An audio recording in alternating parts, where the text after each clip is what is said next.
She's also protecting herself as an athlete. I mean, people forget there's a lot of preparation, and your mindset and being mindful, which is what we talk about, right? In the mental health community, is so important. And she's literally saying to herself, I've arrived here. I know that this is going to be something that could jeopardize my success and what I care about. So I'm going to actually revert back and take care of me for a second.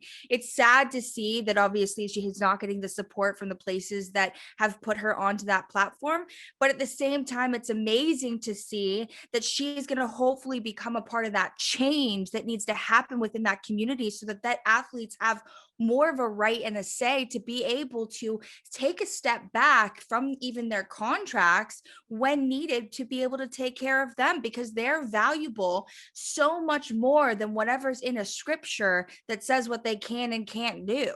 And I think it brings us, great into why it was so impactful that the Olympians, had the HBO sports documentary Weight of Gold. It allowed people to actually see behind the scenes what they're dealing with and how it impacts them, to still be somebody who has challenging moments, but then can still, rise to the top. What do you think that, did for sort of our community and the beginning of really the pandemic?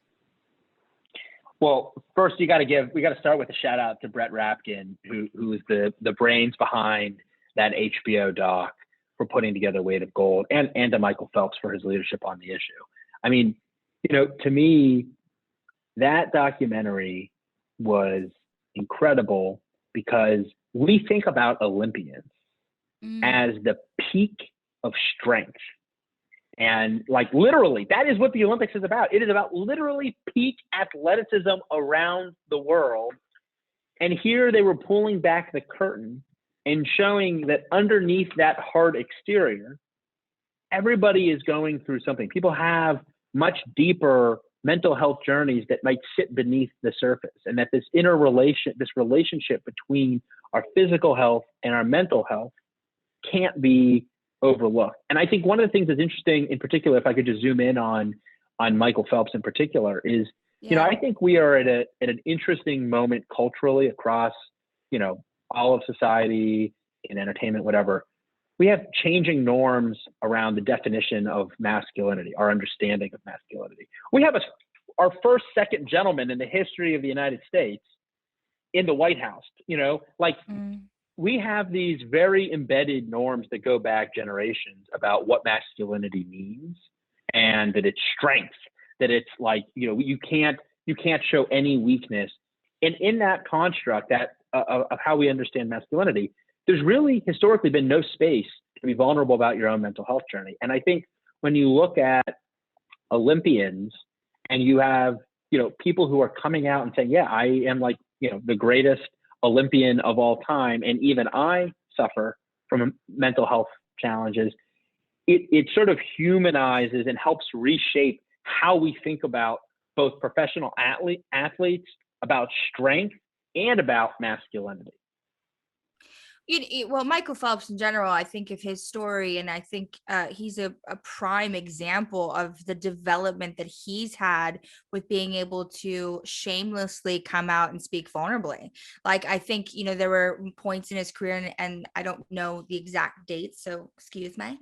But there were points in his career that I remember him coming out and then being condemned for talking openly about his struggles. And now he's gotten to a place where he can openly be, celebrated for his struggles, and talking about how it's shaped who he is and shaped a huge part of his professional career. And that brings me to a subject that we'll talk about a bit later. I think there's a lot of resistance between media and public figures feeling comfortable to come out and not have it personally affect their career. But I think we are in a beautiful space today where this past year has really formed for a lot of more open conversations to form, and for a lot more to not be judged because they're forming, if that makes sense.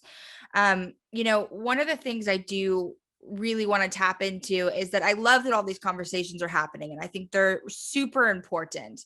But sometimes I do think that they can feel like a glorified moment that quickly passes. And that's something that I experience and have experienced for a long time in the body positive movement.